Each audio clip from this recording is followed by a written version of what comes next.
ഇന്ന് മത്തി മാങ്ങ ഇട്ടത് ഉണ്ടാക്കാം.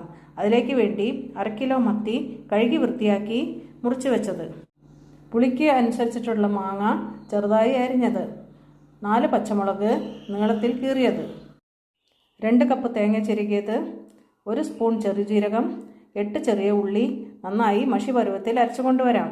പാത്രം അടുപ്പിൽ വെച്ച് മാങ്ങയെല്ലാം അതിലേക്കിട്ട് 1 ചെറിയ സ്പൂൺ മഞ്ഞൾപ്പൊടി, 2 വലിയ സ്പൂൺ മുളക് പൊടി, ആവശ്യത്തിന് ഉപ്പ് എന്നിവ ഇട്ട് വേവിച്ചെടുക്കാം.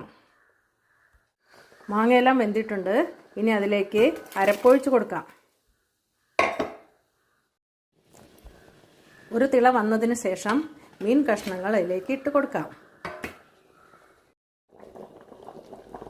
മീൻ വെന്തതിന് ശേഷം സ്റ്റവ് ഓഫാക്കി കുറച്ച് കറിവേപ്പിലയും പച്ച വെളിച്ചെണ്ണയും ഒഴിച്ചാൽ നമ്മുടെ മത്തി മാങ്ങ ഇട്ടത് റെഡി.